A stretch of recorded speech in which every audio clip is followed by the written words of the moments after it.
뉴스 시작합니다. 저는 동정민입니다. 윤석열 대통령 체포가 내일 집행될 것으로 보입니다. 오늘 공수처, 경찰, 경호처 3자가 회동을 했지만 합의에 실패했습니다. 관저 안팎에서는 이렇게 들어갈 쪽과 막을 쪽이 서로를 지켜보고 있는 상황. 들어갈 경찰은 내일 아침 진입을 우선 검토하고 있습니다. 어떻게 할지 국가수사본부에 나가 있는 최재원 기자 연결해 보겠습니다. 최 기자, 이 대통령 체포작전에 투입될 경찰관들에게 내일 새벽 집결령이 떨어졌다면서요? 예, 맞습니다. 윤석열 대통령 2차 체포영장 집행에 투입될 수도권 광역수사단 수사관들에게요, 내일 새벽 집결령이 떨어진 걸로 확인됐습니다. 수사단별로 새벽 대여섯 시쯤 집결을 마치고 버스 등으로 용산 대통령 관저 앞으로 이동할 것으로 보입니다. 과천에 있는 고위공직자 범죄수사처에서 출발한 검사와 수사관들이 관저 앞에 도착할 것으로 예상되는 내일 오전 7시를 전후해 2차 체포작전이 본격적으로 시작될 전망입니다. 자, 일촉즉발 상황인데 체포팀 형사들도 지금 상시 출동 대기 태세에 돌입한 거죠? 네, 그렇습니다. 이 체포작전에 투입될 경찰 수사관들은 조금 전 오후 4시쯤이죠. 구체적인 작전 지침을 하달받았습니다. 현재는 언제든 출동이 가능하도록 대기 태세에 들어간 상태입니다. 지난 1차 체포 시도 당시에 비해 체포팀에 투입될 인력이 크게 늘었고요. 장기전까지 준비하고 있습니다. 체포팀이 이미 사실상 2차 체포영장 집행 태세에 들어가면서 이곳 국가수사본부 밤 시간까지 긴박하게 돌아가고 있습니다. 물리적 충돌을 막겠다며 경찰, 공수처, 경호처가 3자 회동을 가졌는데 그 결과는 어땠던 겁니까? 네, 공수처와 경찰, 대통령 경호처가 오늘 오전 8시쯤 만나 3자 회동을 했습니다. 공수처와 경찰이 경호처에 안전하고 평화적인 영장 집행을 위해 협조해달라고 요청했지만서요, 서로의 입장 차이만 확인한 걸로 전해졌습니다. 회동 이후 경호처는 사전 승인 없는 불법적인 집행에 대해선 기존 경호 업무 매뉴얼대로 대응할 것이라고 입장을 밝히면서 사실상 체포영장 집행 관련한 협의를 이뤄내지 못한 겁니다. 체포팀이 영장 집행에 들어가는 것과 동시에 경찰, 공수처와 경호처와의 대치가 시작될 것으로 보입니다. 지금까지 경찰청 국가수사본부에서 전해드렸습니다. 경찰은 만반의 준비를 마친 모습입니다. 조폭이나 마약 사범 등 체포에 능숙한 이 베테랑 경찰관을 포함해 약 1,000명이 출동 준비를 완료했습니다. 체포 작전의 주요 내용과 영장 집행 절차와 관련한 지침도 전달을 마쳤습니다. 이어서 김세인 기자입니다. 경찰 비상계엄 특별수사단이 고위공직자 범죄수사처에 정식 파견한 서울경찰청 광역수사단 인력은 모두 301명. 서울청 광역수사단 필수 상주 인력을 제외한 전원을 공수처에 보냈습니다. 이들의 파견 기간은 내일부터 오는 17일입니다. 최대 2박 3일짜리 체포작전에 대비하고 있다는 관측이 나왔습니다. 윤석열 대통령 2차 체포 시도에 직접 투입되는 인원은 수도권 4개 경찰청 소속 형사와 수사관 등 1,000여 명에 이릅니다. 최대 동원 가능 인력이 700여 명으로 알려진 경호처를 상대로 인해 전술을 펼친다는 계획입니다. 경찰은 오늘 오전 체포작전에 투입될 수사단 책임자를 소집해 작전 등을 공유하는 3차 회의를 열었습니다. 이 회의에는 공수처 검사도 참석한 걸로 전해집니다. 경찰은 관저 수색조와 체포조, 호송조 등으로 역할을 분담했습니다. 오늘 회의에선 경호처가 설치한 철조망과 차벽을 돌파할 전략과 함께 경호처 직원 진압과 관저 수색 절차 등을 논의한 걸로 전해졌습니다. 또 영장 집행에 저항해 체포한 경호처 직원을 보낼 유치장 현황도 점검을 마친 걸로 알려졌습니다. 채널A 뉴스 김세인입니다. 경찰은 장기전에도 대비하는 모습입니다. 일부 인원들에게 손전등과 기저귀를 챙기라는 지시가 내려온 것으로 확인됐습니다. 수갑은 챙겨가지만 3단봉은 가져가지 않을 방침입니다. 장호림 기자의 단독 보도입니다. 2차 체포영장 집행이 임박하자 체포 작전에 투입될 경찰관들은 막판 개인 장비 점검에 한창입니다. 이들에겐 손전등과 예비용 배터리를 준비하라는 지시가 떨어졌습니다. 방한장구와 호루라기, 기저귀 등도 준비 목록에 오른 걸로 전해집니다. 손전등은 새벽이나 야간까지 작전이 진행될 가능성에 대비한 장비입니다. 여분의 배터리와 기저귀는 경호처와의 장기 대치를 염두에 둔 물품입니다. 지난 3일 1차 영장 집행 당시 체포팀은 관저 진입 5시간 30분 만에 철수했는데 관저 내 화장실 등 이용이 원활치 않았던 걸로 전해집니다. 이번엔 경찰 기동대 이동식 화장실도 설치한다는 계획입니다. 진압용 물품 중에는 수갑은 포함됐고 앞서 현황을 점검한 3단봉은 제외됐습니다. 체포를 방해하며 현장에서 바로 체포하되 이 과정에서 발생한 물리적 충돌 피해는 최소화하겠다는 취지로 전해졌습니다. 이에 대해 윤 대통령 측 윤갑근 변호사는 불법 영장을 집행한다며 기저귀를 차고 있으니 호국 영령이 통탄할 것이라며 경찰은 기저귀를 떼고 법을 준수하라고 비판했습니다. 채널A 뉴스 장호림입니다. 내일 경찰은 대통령 체포영장뿐 아니라 관저를 지키고 있는 김성훈 경호차장 체포영장도 같이 가져갈 계획입니다. 강경파로 불리는 김 차장도 내일 현장에서 체포를 시도할 것으로 보입니다. 김지윤 기자입니다. 법원이 김성훈 대통령 경호처 차장에 대한 체포영장을 발부했습니다. 지난 3일 윤석열 대통령 1차 체포 시도 때 영장 집행을 방해한 혐의입니다. 이후 김 차장은 경찰에 3차례 소환 통보에 모두 불응했습니다. 김 차장 체포영장은 서울 서부지법 이순영 부장판사가 어제 발부했는데 이 부장판사는 지난달 31일 윤 대통령 1차 체포영장을 내준 판사입니다. 경찰은 내일 대통령 2차 체포 시도 때 김 차장 체포영장도 집행한다는 계획입니다. 경찰은 경호처장 직무대행인 김 차장 체포에 성공하면 경호처의 명령 체계에도 타격을 줄 수 있다고 기대하고 있습니다. 경찰은 앞서 3차례 소환 요구에 불응한 이광우 경호본부장도 체포한다는 방침입니다. 김 차장의 경호처 동체 동기인 이 본부장도 대통령 체포를 끝까지 저지하려는 강경파로 지목받아왔습니다. 하지만 김 차장 등이 내일 체포 저지에 나서는 경호처 인력 전면에 설진 불투명한 상황이라 경찰 계획대로 신병을 조기에 확보할 수 있을지는 지켜봐야 합니다. 채널A 뉴스 김지윤입니다. 자, 지금부터는 경호처 준비 상황을 살펴보겠습니다. 경호처는 매뉴얼대로 하겠다는 입장을 내놨습니다. 체포영장 집행을 막겠다는 거죠. 어떻게 막겠다는 건지 관저 앞에 나가 있는 취재기자 연결해 보겠습니다. 남영주 기자, 경호처 입장이 나왔습니까? 네, 경호처는 경찰의 체포영장 집행을 막겠다는 뜻이 분명합니다. 오후 1시경 언론에 입장문을 냈는데요. 사전 승인 없이 대통령 관저를 출입하는 건 위법이라며 불법적인 영장 집행에 대해선 기존 경호 업무 매뉴얼대로 대응하겠다고 밝혔습니다. 왜 불법 영장 집행인지 그 이유도 밝혔습니다. 대통령 관저는 경호구역이자 국가안보시설로 출입을 위해선 반드시 책임자의 사전 승인이 필요하다는 겁니다. 여기서 말하는 책임자는 김성훈 경호처 차장을 의미하는데 강경파로 분류되는 김 차장은 영장 집행을 저지하겠다는 의지가 확고합니다. 어제 책임자 승낙 없이 군사비밀 장소에 들어가는 건 적법하지 않다고 법원 행정처 처장이 국회에서 말한 이후 내부 직원들도 안정을 찾는 것 같다는 기류도 전했습니다. 자, 내일 경찰이 이제 그리로 들어갈 방침인데 주변 현장 분위기는 어떻습니까? 네, 제가 종일 현장을 둘러봤는데요. 경비 태세가 삼엄하게 유지되고 있습니다. 소총 등으로 무장한 경호들이 관저 주변을 수색했고요. 며칠 전까지만 해도 철조망과 쇠사슬로만 잠겨있던 철문 앞에는 차벽이 추가로 세워졌습니다. 철통 요새화를 이룬 모습이었습니다. 체포가 임박했다는 소식에 관저 앞에 대통령 탄핵 집회 열기는 더 뜨거워지고 있습니다. 지금까지 서울 한남동 대통령 관저 앞에서 전해드렸습니다.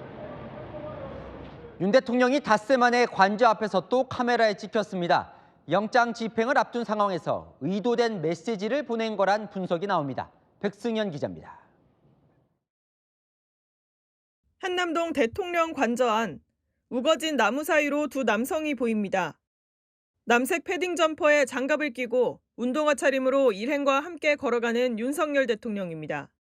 윤 대통령은 함께 걷던 남성을 손으로 살짝 치더니 양팔로 무언가를 연신 설명했습니다.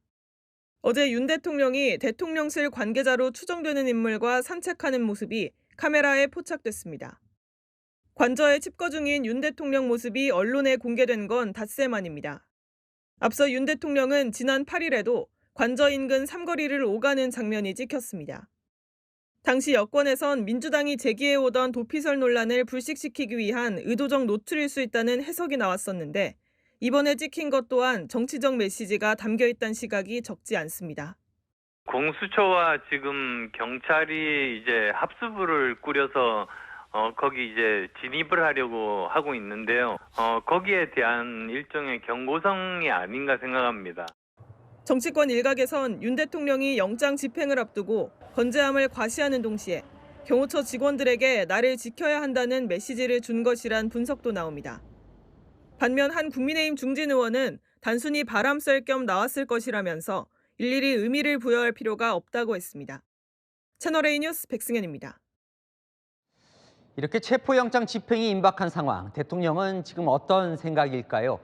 주변에 당당하게 응하겠다는 뜻을 밝힌 것으로 취재됐습니다.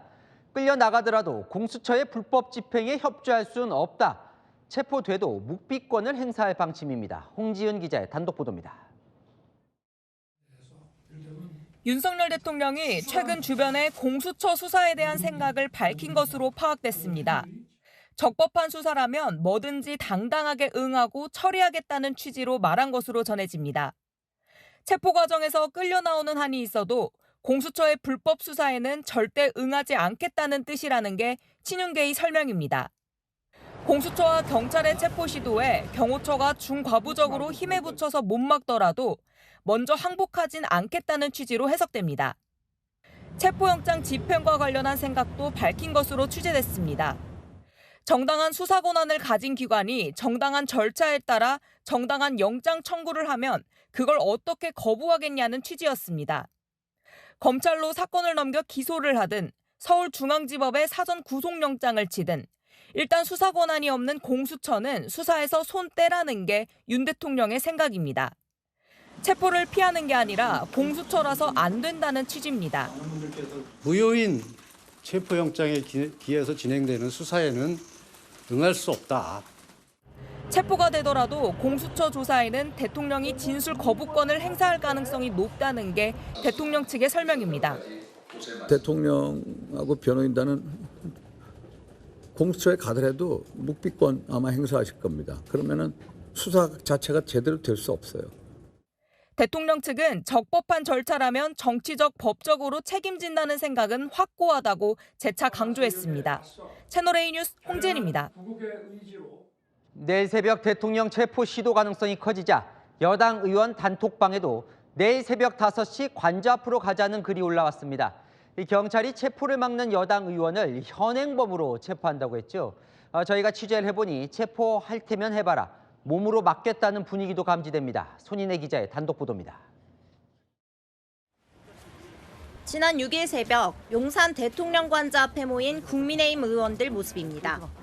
새벽 6시부터 30명에 달하는 의원들이 한자리에 모였고 날이 밝자 45명으로 늘었습니다. 채널A 취재 결과 국민의힘 의원들은 내일 또다시 관저 앞에 집결합니다. 지난 6일 관저 앞을 찾았던 의원들로 구성된 단체 대화방에 한 친윤계 의원이 내일 5시 집결할 의원이라며 모집글을 올렸습니다. 유력한 체포영장 집행 시간인 내일 새벽 5시에 맞춰 참여를 독려하는 글을 올린 겁니다. 많이 나가실 겁니다. 네, 저는 나갑니다. 정당한 영장이 아니라는 겁니다. 공수처와 경찰은 현역 의원도 체포를 방해하면 현행범으로 체포할 수 있다고 경고한 바 있습니다. 국회의원이라고 해서 봐줄 것 없이 체포하시면 됩니다. 아시겠죠? 잘 알겠습니다. 하지만 한 의원은 체포할 테면 체포하라며 불법 영장으로는 대통령도 국회의원도 체포할 명분이 없다고 알리러 가는 것이라고 말했습니다. 또 다른 중진 의원은 국회의원들이 체포되는 모습이 언론에 노출되는 게 꼭 나쁘지만은 않을 것이라며 관저행 의지를 밝혔습니다. 당 지도부는 이번에도 관저 앞 집결은 개별 의원들의 판단이라며 거리를 뒀습니다. 채널A 뉴스 손인혜입니다.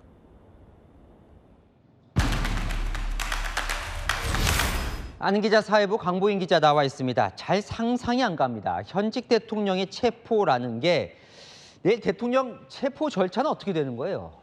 네, 경호처의 1, 2, 3차 저지선을 체포팀이 뚫어내고 대통령 관저까지 진출에 성공하면 공수처의 검사가 윤석열 대통령과 대면하게 될 텐데요.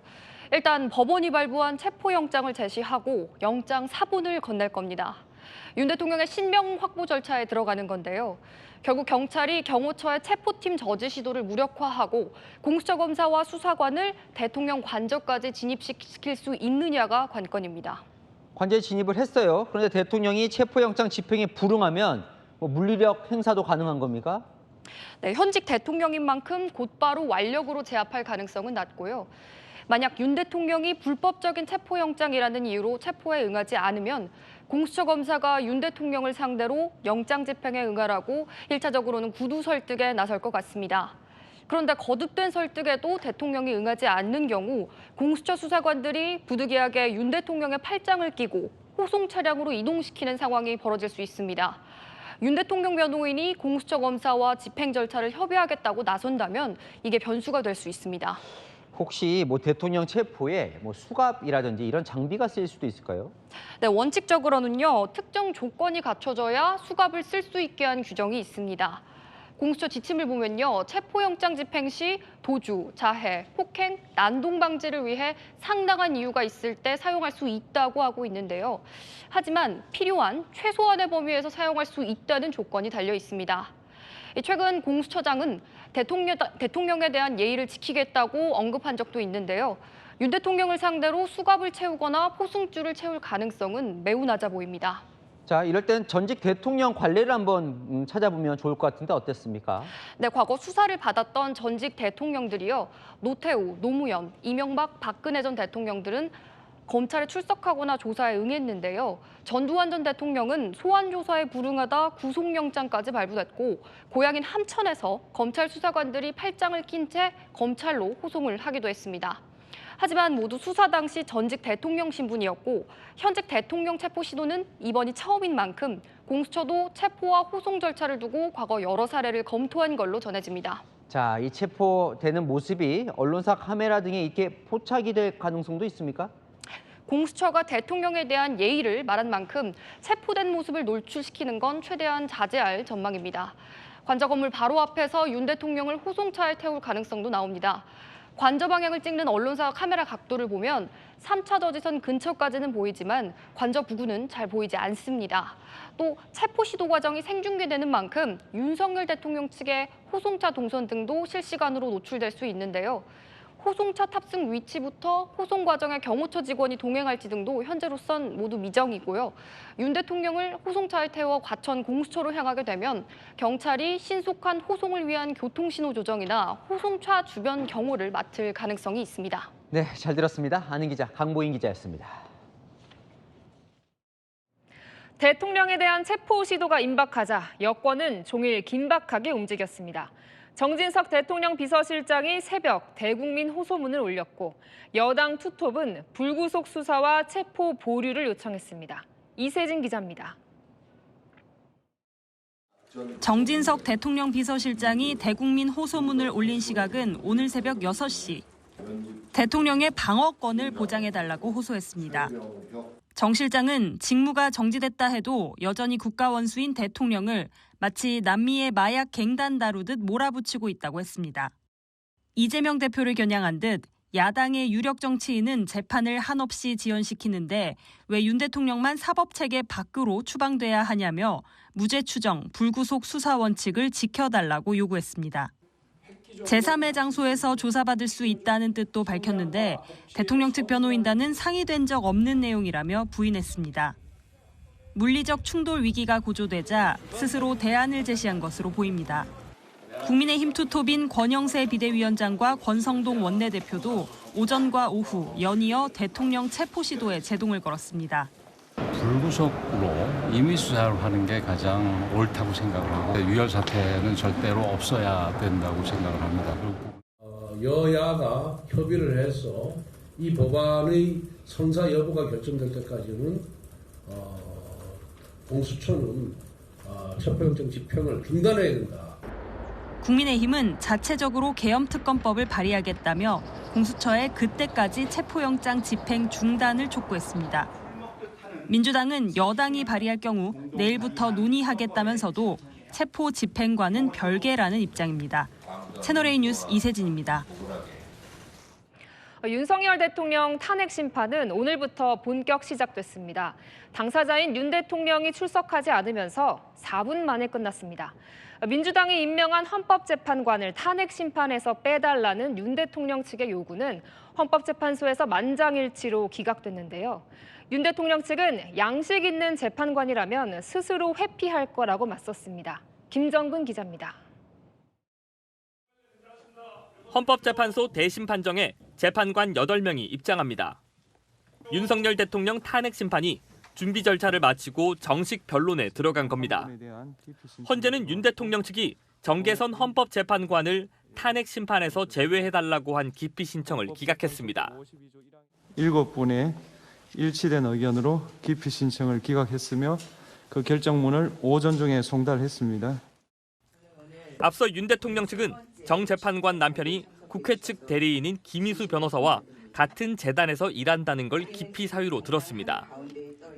윤 대통령 측은 헌재의 오늘 결정과 상관없이 정 재판관이 스스로 탄핵 심판에서 물러나야 한다고 주장했습니다. 양식 있는 재판관이라면 스스로 회피를 할 거라고 생각을 합니다. 국회 측 탄핵소추위원단은 원래 15명이었던 증인을 5명으로 대폭 줄여 신청했습니다. 여인영 방첩사령관, 이진우 수방사령관, 곽종근 특수전 사령관, 조지호 경찰청장, 홍장원 전 국정원 1차장입니다. 증인 신문에 걸리는 시간을 줄여 재판 속도를 높인다는 전략입니다. 상대방은 여러 가지 사유를 들어서 재판을 조금 늦추거나 지연시키고자 하는 그런 태도를 보이고 있지만 헌재는 오는 16일 예정된 2차 변론부터는 윤 대통령의 출석 여부와 상관없이 재판을 진행할 예정입니다. 윤 대통령은 탄핵 심판에 직접 출석하겠다는 입장이지만 경호와 신변 문제를 들어 오늘 첫 변론 기일엔 참석하지 않았습니다.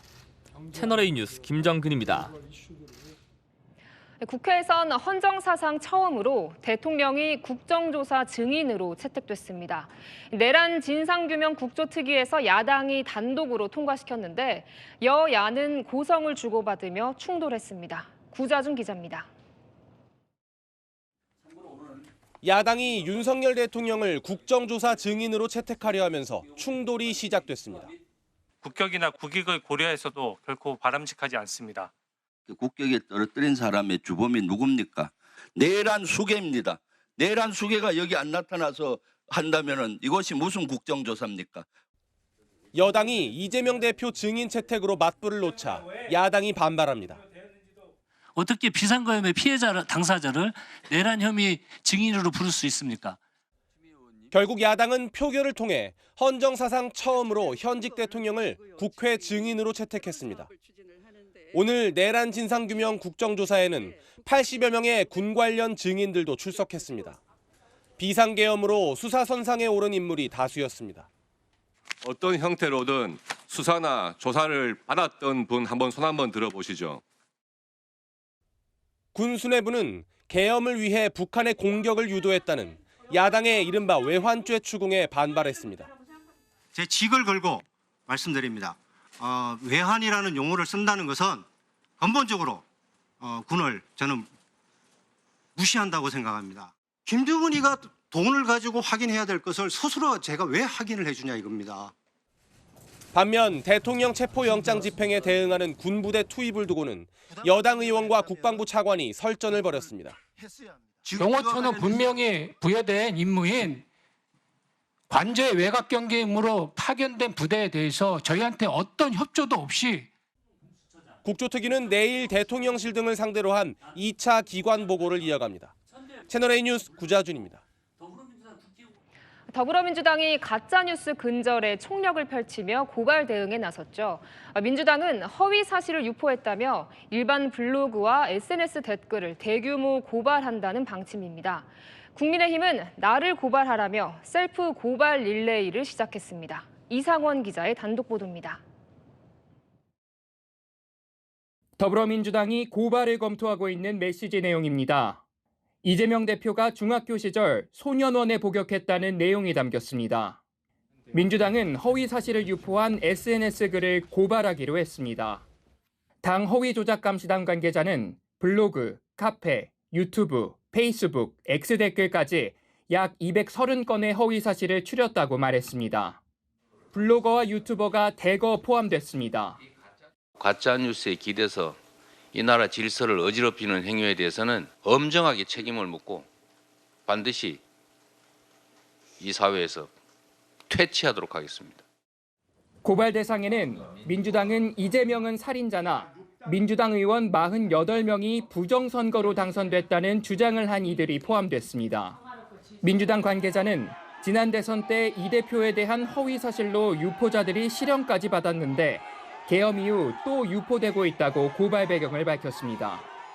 국민의힘 권영세 비대위원장과 윤상현 의원은 카톡 계엄령의 항의 차원에서 민주당 가짜뉴스 신고센터에 본인을 신고하는 셀프 신고 릴레이를 시작했습니다.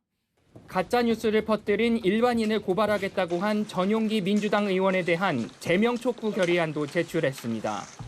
대국민 SNS 선전포고 그리고 국민의 기본권을 겁박하는 행위라고 볼 수 있을 것 같습니다. 제 직을 걸고라도 민주주의와 진실을 지키는 싸움에 나서겠습니다. 민주당은 내일 기자회견을 열고 구체적인 고발 대상자를 밝힙니다. 채널A 뉴스 이상원입니다. 밤새 내린 눈과 비로 도로에 살얼음이 끼는 블랙아이스 때문에 곳곳에서 연쇄 추돌 사고가 잇따랐습니다. 차량 43대가 뒤엉킨 곳도 있었습니다. 배준석 기자입니다. 앞서가던 화물차가 중심을 잃고 휘청거리더니 도로에서 빙글 돌며 미끄러집니다. 차량들이 급히 멈춰보지만 미처 속도를 줄이지 못한 뒷차가 그대로 앞에 있던 차량을 들이받습니다. 경기 고양시 자유로에서 빙판길 연쇄 추돌 사고가 난 건 오늘 새벽 5시 15분쯤. 차량 42대가 추돌해 뒤엉키면서 출근길 도로는 주차장으로 변해버렸습니다. 도로 근처에는 사고로 부서진 차량 잔해들이 어지럽게 흩어져 있습니다. 비슷한 시각 서울 문산고속도로 고양분기점 인근. 속도를 줄이는 차량들 사이로 흰색 승용차가 나타나 앞차를 들이받고 한 바퀴를 돕니다. 검은색 승합차도 미끄러지는가 싶더니 앞서가던 차량을 그대로 들이받습니다. 내 앞에 비상등 보고 차를 멈추려고 했는데 브레이크를 밟아도 앞으로 차가 밀리더라고요. 그 뒤에서도 계속 막 쾅쾅쾅 하면서 계속 부딪히는 소리가 나더라고요. 차량 43대가 부딪힌 사고로 운전자 13명이 다쳐 병원으로 옮겨졌습니다. 경찰은 이들 사고가 블랙아이스의 차량이 미끄러져 발생한 걸로 보고 있습니다. 오늘 아침 여의도 국회 앞에서도 도로에서 미끄러진 트럭이 차량들과 연달아 부딪히고 인근 카페 건물을 들이받는 사고가 났습니다. 어제부터 내린 눈비가 지난밤 광추위로 도로에서 얼어붙으면서 수도권 출근길 곳곳에서 교통사고가 잇따랐습니다. 내일도 서울 지역 아침 기온이 영하 6도로 예상되는 등 수도권 대부분 지역 최저기온이 영하 5도 아래로 떨어질 걸로 전망돼 출근길 블랙아이스 사고 우려가 커지고 있습니다.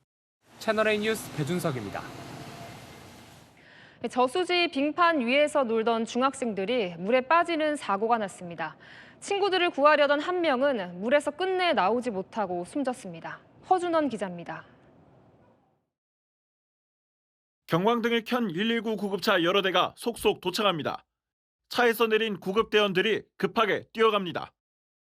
어제 오후 5시 20분쯤 대구 달성군 저수지에서 중학생들이 물에 빠졌다는 신고가 접수됐습니다. 저수지 빙판 위에서 11명의 중학생들이 놀고 있었는데 얼음이 깨지면서 물에 빠진 겁니다. 주변에 있는 학생들한테 이제 물어봤어요. 6명이 빠졌는데 구급대원들이 오기 전에 자기들이 한 4명은 구했다 그러고. 사고가 난 저수지입니다. 햇볕이 드는 곳엔 얼음이 녹아 아래가 뚫려 있습니다. 친구 한 명이 먼저 물에 빠지자 5명이 구하려고 저수지로 뛰어들었습니다. 친구를 함께 구하려던 A군은 결국 저수지 밖으로 나오지 못하고 숨졌습니다. A군은 친구 4명을 물 밖으로 꺼낸 뒤 처음 물에 빠진 친구를 마지막으로 구조하려다 변을 당했습니다. 구조할 때 밑에도 친구 한 명 있다. 물속에 친구 한 명 깔아앉았다. 소방은 겨울이라도 기온이 오르면 쉽게 얼음이 녹는다며 주의를 당부했습니다. 채널A 뉴스 허준원입니다. 우크라이나 군이 북한군과의 교전 영상을 또 공개했습니다. 우크라이나 군이 다가오자 북한 병사가 소리를 지르며 수류탄으로 자폭하는 장면이 담겼습니다. 이솔 기자입니다. 숲을 속에 숨은 북한 군인들의 모습이 우크라이나군의 열화상 카메라에 포착됩니다. 곧이어 총성이 울리고 우크라이나군이 생사 확인을 위해 접근합니다. 총상을 입은 채 땅에 엎드려 있는 북한군 병사. 우크라이나군이 다가가자 돌연 괴성을 지르며 수류탄을 꺼내 그 자리에서 자폭합니다. 현지 시각 어제 우크라이나 특수작전부대가 공개한 영상입니다. 우크라이나 측은 아침부터 밤까지 이어진 북한군의 공세를 막아냈다며 북한군 17명이 사망하고 1명은 수류탄으로 자폭했다고 밝혔습니다. 우리 국가정보원도 북한 당국이 병사들에게 생포 위기에 처하면 자폭할 것을 강요한다고 밝힌 바 있는데 이 같은 정황이 영상으로 확인된 겁니다. 포획될 위기에 놓이자 김정은 장군을 외치며 수류탄을 꺼내서 자폭을 시도하다 사살된 사례도 확인되었다고 합니다. 쿠르스크 지역에서 전사한 북한군 장교의 소지품도 공개됐습니다. 94여 단 전투 경험과 교훈이라는 제목이 붙은 이 문서에는 신념과 사기로 최신 무기를 극복할 수 있다는 등 전투 중 깨우친 교훈과 앞으로 보완해야 할 부분이 정리돼 있습니다. 또 러시아군의 후송 차량이 도착하는 데 10시간이 넘게 걸려 추가 사망자가 발생했다며 러시아군을 비판하는 내용도 들어 있습니다. 우리 정부는 생포된 북한군이 한국 송환을 원할 경우 우크라이나 측과 협의하겠다고 했지만 아직 이들의 귀순 입장 표명은 없다고 밝혔습니다. 채널A 뉴스 이소리입니다. 트럼프 미 당선인의 대통령 취임이 6일 앞으로 다가왔습니다. 일기 때 은둔의 영부인으로 불렸던 멜라니아 여사. 2기에는 적극적인 행보를 예고하며 인터뷰에 나섰습니다. 뉴욕 조아라 특파원이 보도합니다. 도널드 트럼프 미 대통령 당선인의 부인 멜라니아 여사가 미 폭스뉴스와의 인터뷰에서 자신을 독립적인 개체라고 밝혔습니다. 미 대선 이후 멜라니아 여사가 언론 인터뷰에 응한 것은 이번이 두 번째입니다. I have my own thoughts. I have my own yes and no. I don't always agree what my husband is saying or doing, and that's okay. 그동안 멜라니아는 대중 앞에 잘 나타나지 않아 은둔의 영부인이라 불렸습니다.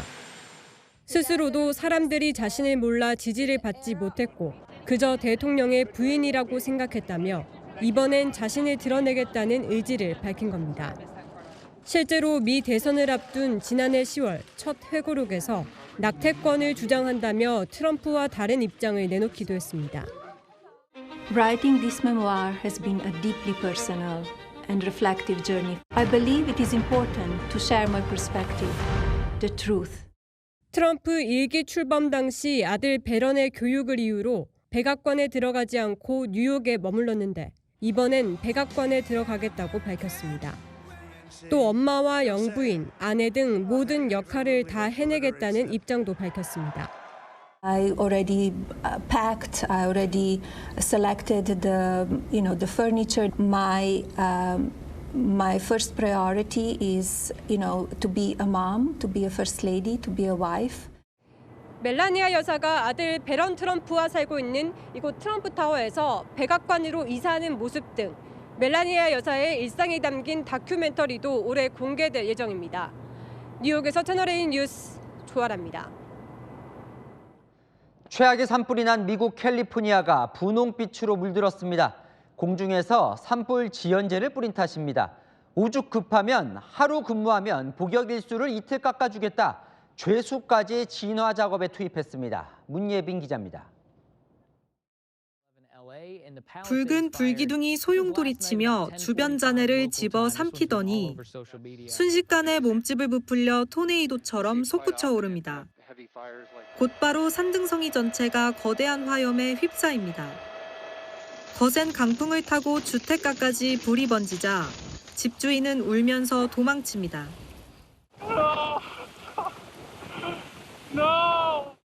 소방당국이 붉은 빛을 띠는 화재 지연제를 마을 전역에 뿌리다 보니 동네는 핑크빛 가루로 물들기도 했습니다. 미국 로스앤젤레스의 대형 산불이 일주일째 이어지면서 현재까지 24명이 목숨을 잃고 건물 12,000여 채가 불에 탄 것으로 나타났습니다. 극심한 가뭄에다 악마의 바람으로 불리는 국지성 돌풍까지 불어 진화가 쉽지 않습니다. 이에 캘리포니아주는 수감 중인 죄수까지 일시석방해 진화 작업에 투입한 것으로 알려졌습니다. 뉴욕타임스 등 외신에 따르면 형량이 비교적 가벼운 수감자를 중심으로 약 939명이 투입된 것으로 나타났습니다. 주 당국은 하루 일할 때마다 이들의 복역 일수를 하루 줄이고 직접 불을 끄는 업무를 하면 이틀을 줄여주는 것을 조건으로 했다고 밝혔습니다. 일각에선 죄수들이 위험한 일에 동원된다며 비판도 제기되지만 교정 당국은 강제성이 없다고 밝혔습니다. And we have graduates out there right now in the field in LA right now, and we're so proud of them.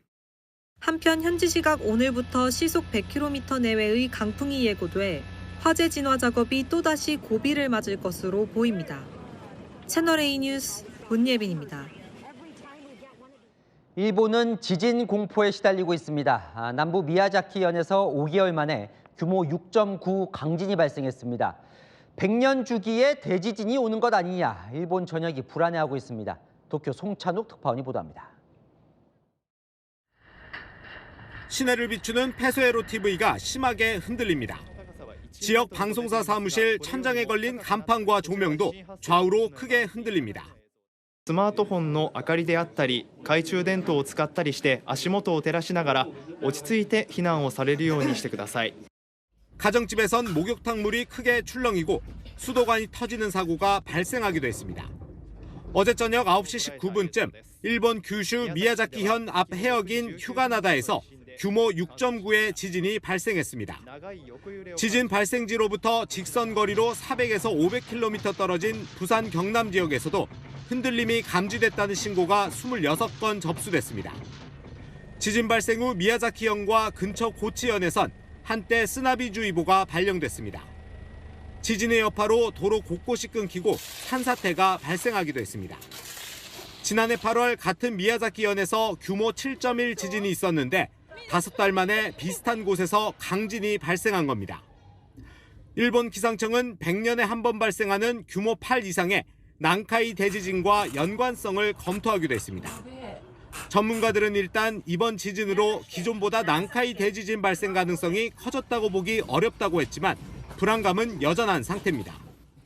南海トラフ地震は平常時においても今後30年以内に発生する確率が70から 80% であり 일본 정부는 언제라도 대형 지진이 일어날 수 있다며 평소에도 대비 태세를 유지하라고 당부했습니다. 도쿄에서 채널A 뉴스 송찬욱입니다. 겨울로 접어들면서 중국은 급성 호흡기 질환 환자가 폭증해 병원마다 북새통입니다. 진료를 받으려고 기다리는 대기 인원만 수백 명에 달하는데요. 기다리다 말다툼이 벌어지기도 합니다. 베이징에서 이윤상 특파원입니다. 중국 베이징의 한 어린이 전문 병원. 입구부터 사람들이 가득합니다. 진료실 앞 복도도 발 디딜 틈이 없고 주사실도 전쟁터를 방불케 합니다. 최근 급성 호흡기 감염병인 사람 메타뉴모바이러스와 독감이 유행하면서 매일 병원에 환자들이 몰리는 겁니다. 병원 측은 안내하느라 정신이 없습니다. 급성 호흡기 질환 환자들이 워낙 많다 보니 대기 인원만 수백 명이나 됩니다.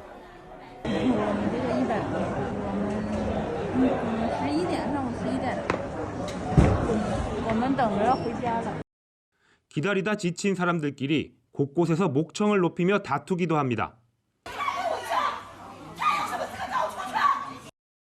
5년 전 코로나19 사태로 호흡기 질환에 예민해진 중국인들이 독감약을 사재기하려는 움직임까지 일자 중국 보건당국은 진화에 나섰습니다. 호흡기 질환은 이미 유행의 정점을 지났고 새로울 것 없는 계절성 질환이라는 겁니다.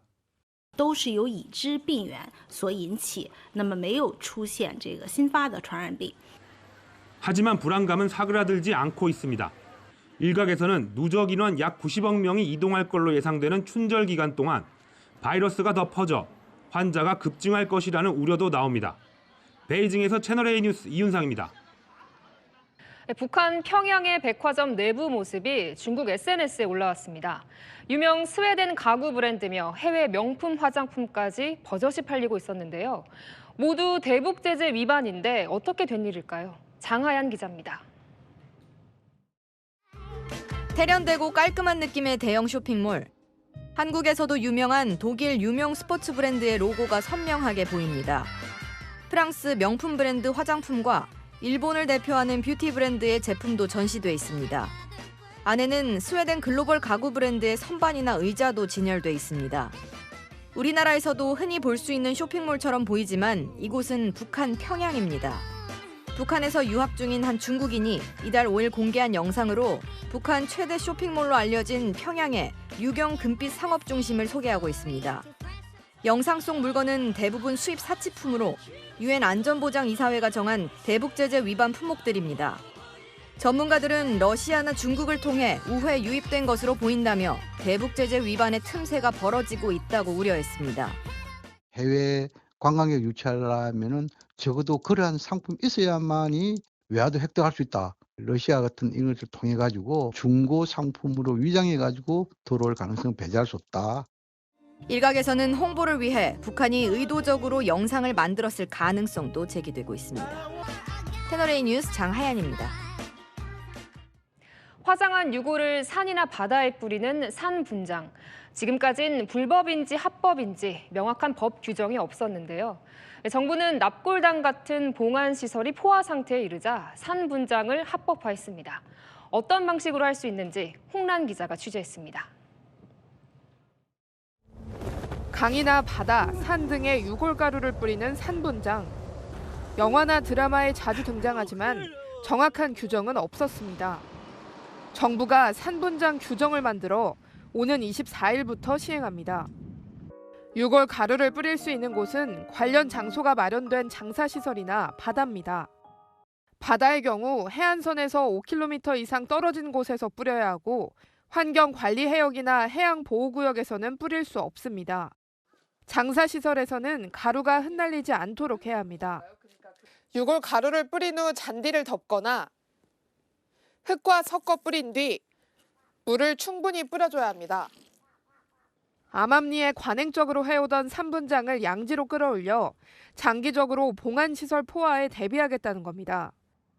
복지부 관계자는 매장 문화가 화장으로 바뀌는 데 10년이 걸렸다며 산분장에 대한 인식을 제고하는 것이라고 법제화 취지를 설명했습니다.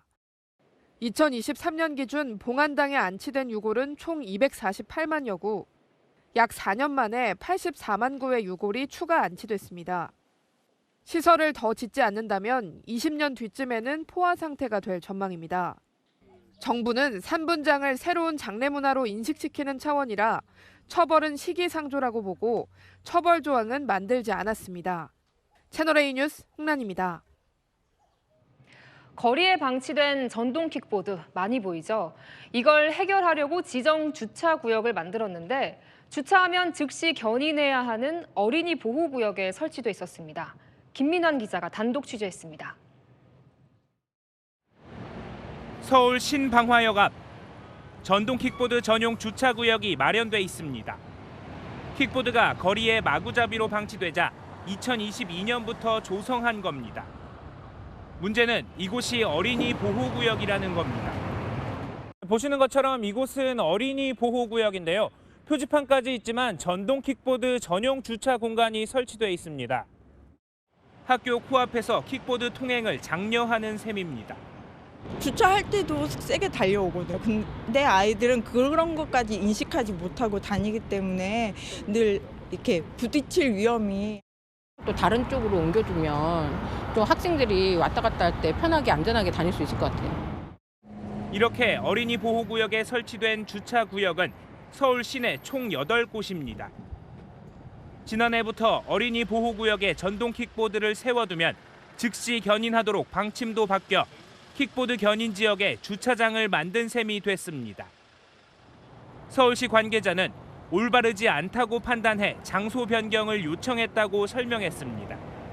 서울시는 킥보드 주차구역이 제대로 이용되는지 실태 파악도 못하고 있었는데 공유 킥보드 업체가 반납 위치 정보 공유를 거부했기 때문이라고 해명했습니다.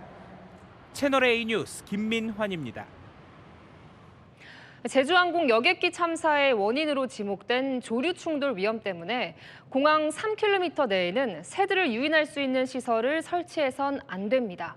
그런데 무안공항 주변엔 이런 시설이 12곳이나 있었습니다. 무안공항은 이를 알고도 6개월에 한 번 협조 공문만 보냈는데 사실상 방치했다는 지적입니다. 우현기 기자가 단독 취재했습니다.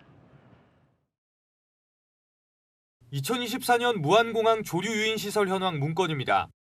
무안공항 반경 3km 이내를 노란 원으로 표시했는데 이 원 안에는 새들을 유인할 수 있는 시설들이 12곳이 있다고 표시돼 있습니다.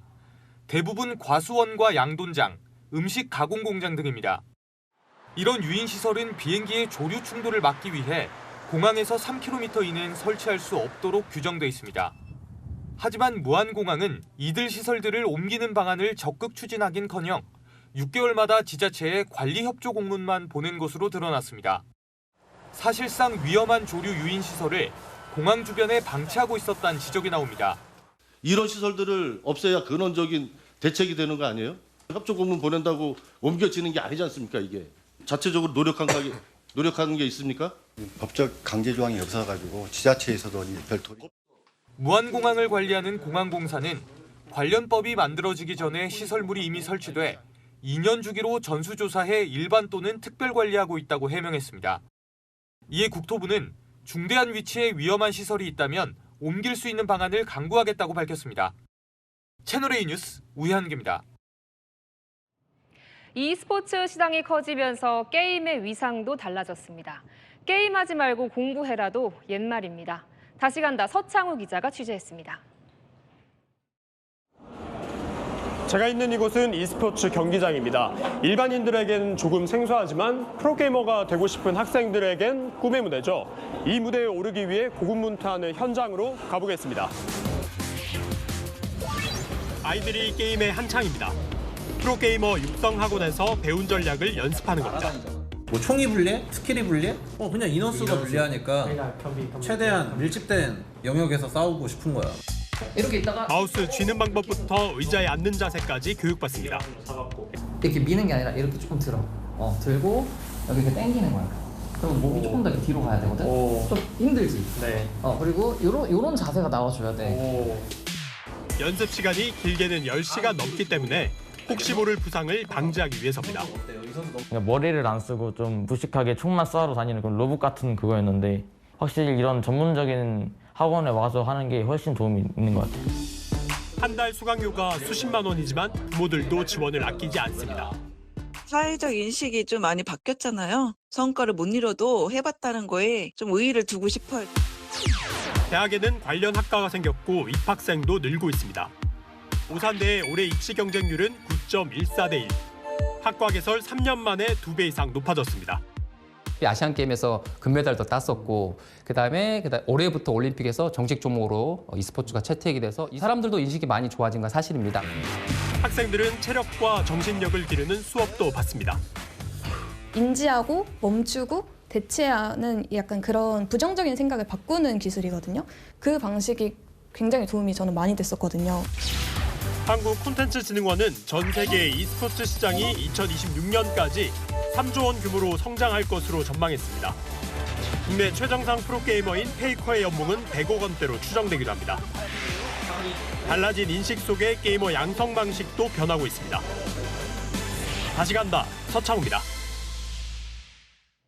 성혜랑 기자와 열왕야랑 시작합니다. 첫 번째 주제 보겠습니다. 대통령과 오동훈 공수처장이 저럴 때도 있었네요. 네, 오동훈 공수처장 이 대통령 체포에 사활을 걸고 있죠. 오 처장 임명, 여권 내에서는 이 윤석열 정부의 인사 참사라는 평가가 나왔습니다.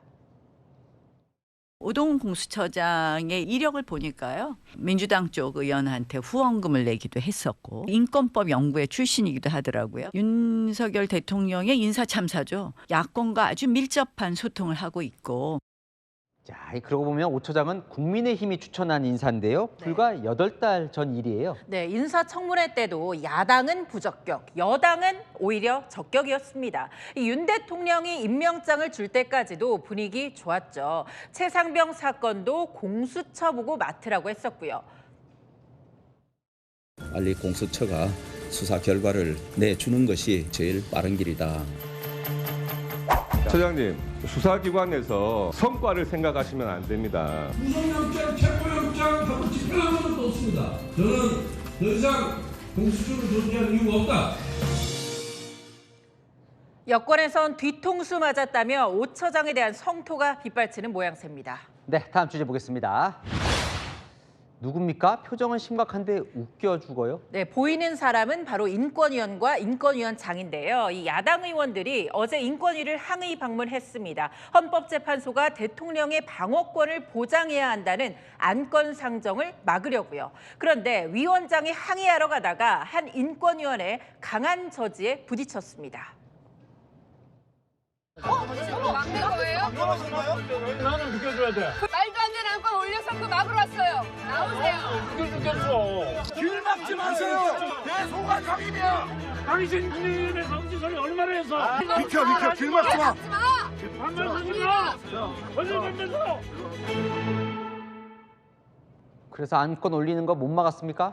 아닙니다. 이 시민단체와 직원들이 안창호 위원장의 출입을 막으면서 안건 상정은 결국 무산됐습니다. 안창호 위원장이 꼼짝 못하게 됐네요. 네, 내부에는 이 인권위가 내란에 옹호하고 있다는 피켓이 가득했는데요. 야당 의원들은 결국 안창호 인권위원장 만났지만 설전도 이어졌습니다. 반말이 방금 먼저 했어. 진짜 인권위원이 하지 마. 인권위원이. 내가 언제 거짓말했어? 아니, 내가 언제 거짓말했어? 아니, 언제 거짓말했어요? 아유, 살벌하네요. 주제 하나 더 보겠습니다. 트럼프 미 대통령 취임식 6일 남았다던데 초청장 티켓 누가 받았습니까? 네, 홍준표 대구시장이 오늘 받았다고 밝혔습니다. 이 참석 위해서 일정도 조율 중이라고요. 공백 상태인 현 정부를 대신해서 가는 거라는데요. 홍 시장, 트럼프 대통령에 대해서 이렇게 말했었죠. 트럼프하고 맞짱 뜰 사람도 대한민국에는 나밖에 없다고 나는 생각합니다. 또 누가 받았을까요? 네, 최근 여기저기에서 목격담 나오는 이 한동훈 전 국민의힘 대표도 받았는데요. 하지만 국내 사정이 엄중한 만큼 불참한다고 합니다. 권성동 원내대표도 초청받았지만 마찬가지 이유로 불참하고요. 박정아 의원 등 친한계 인사도 한 전 대표의 뜻 따라서 불참한다고 합니다.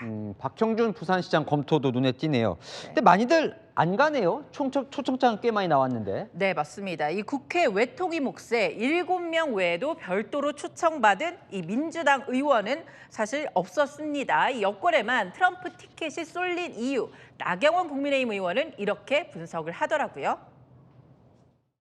야당으로서는 미국과의 네트워크가 아직은 약하지 않나. 특히 트럼프 정부에서 파트너로서 야당을 인정하기는 맞지 않다고 생각하는 것 아닌가. 맞는 거예요? 야당 뭐라 그래요? 실제로 방미를 추진했던 한 야당 의원에게 직접 물어봤는데요. 아니라고 합니다. 미국과의 인적 네트워크는 충분하지만 대통령 탄핵 절차가 마무리될 때까지 해외 출장 금지령이 내려진 상태라 추진 자체가 보류됐다고 하는데요. 하지만 국회 외통위 소속의 민주당 의원 3명은 참석한다고 합니다. 우리나라를 대표해서 다녀오는 여야 사절단, 이 트럼프 이기 한미동맹 강화라는 특명 완수하고 돌아오길 바랍니다. 네, 지금까지 여랑야랑이었습니다. 대한체육회 신임 회장으로 탁구 선수 출신 유승민 후보가 당선됐습니다. 조직력을 앞세운 현 이기흥 회장의 우세가 점쳐졌는데 선수 때처럼 역전 드라마를 썼습니다. 김재혁 기자입니다. 제42대 대한체육회장으로 기호 3번 유승민 후보가 당선됐습니다. 이기흥 시대 종식을 내세운 유승민 전 대한탁구협회장이 체육회장 당선증을 거머쥐었습니다. 유 회장은 당선 기쁨보다 무거운 책임감이 앞선다며 소감을 밝혔습니다. 저 혼자서는 불가능하다고 생각을 합니다. 여기 체육인 여러분들과 많은 체육 관계자 여러분들이 함께 힘을 모았을 때 가능하다고 생각을 합니다. 제가 그 역할을 부족하지만 열심히 해보도록 하겠습니다. 애초 6명의 후보가 난립한 데다 조직력 차이도 커 현 이기흥 회장의 우세가 점쳐졌습니다. 하지만 막상 뚜껑을 열자 투표인단 1,209명 중 유승민 후보가 417명의 선택을 받아 379표를 받은 이기흥 후보를 제쳤습니다. 탁구 선수 때처럼 또 한 번 역전 드라마를 쓴 겁니다. 유승민 회장은 탁구 신동으로 2004년 아테네 올림픽 남자 단식 금메달리스트이기도 합니다. 체육회 수장에 선수 출신이 당선된 건 유도 국가대표 출신 38대 김정행 회장 이후 12년 만입니다. 유승민 회장의 임기는 오는 28일부터 4년간으로 2028년 LA 올림픽까지 대한민국 체육계를 이끌게 됩니다. 채널A 뉴스 김재혁입니다.